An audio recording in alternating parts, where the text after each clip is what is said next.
Hari ini trading sedikit kurang berarti karena para trader mengantisipasi pertemuan FOMC. Keputusan suku bunga acuan Fed akan berdampak luar biasa pada pasar serta bank sentral di seluruh dunia. S&P 500 turun ke pasar bearish karena rumor mengenai kenaikan suku bunga yang lebih agresif. Mengingat awal pekan yang buruk, indeks saham masih kekurangan pendorong positif. Akan tetapi mereka ditutup beragam kemarin, melayang di level beberapa per 10%.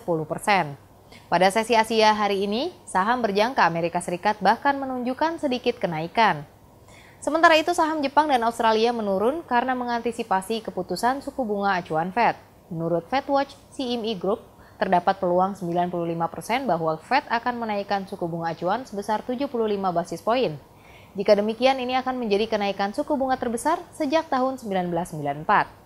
Para analis kami percaya bahwa Fed akan menaikkan suku bunga tunai sebesar 0,50 basis poin. Terdapat beberapa alasan untuk itu. Untuk memulainya, regulator sebelumnya mengkonfirmasi kenaikan 0,50 basis poin. Saat itu, pembuat kebijakan juga menyadari bahwa inflasi yang tinggi akan bertahan dan mereka harus bersiap untuk perjuangan yang panjang. Mereka juga mengharapkan angka CPI untuk bulan Mei agar mencapai level tertinggi baru sepanjang masa. Selain itu, Fed masih menuai harapan untuk soft landing, meskipun peluangnya sangat rendah.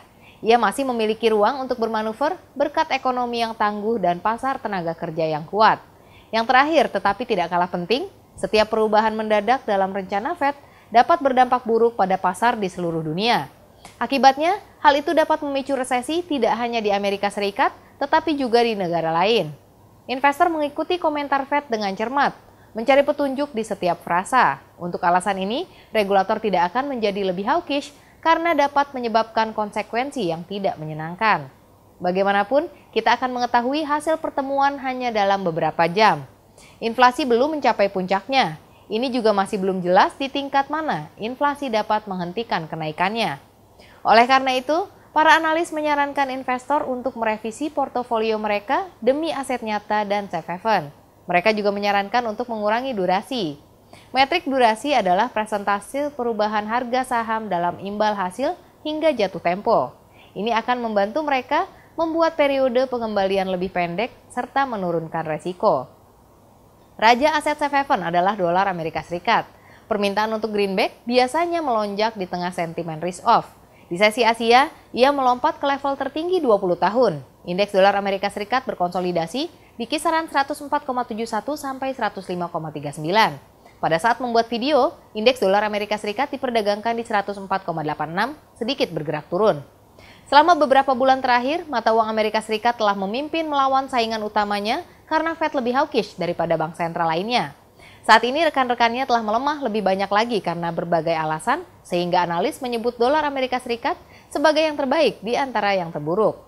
Yen mengalami kerugian terbesar terhadap dolar Amerika Serikat. Sementara mayoritas bank sentral menaikkan suku bunga acuan, Bank of Japan tetap pada sikap dovish. Hal itu juga menjaga imbal hasil obligasi pemerintah Jepang di dekat level 0, mendorong yen secara signifikan lebih rendah.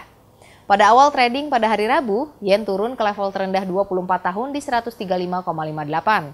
Setelah itu, ia berhasil naik sedikit di tengah konsolidasi dolar Amerika Serikat. Pada saat menulis artikel untuk video, yen diperdagangkan pada 134,55.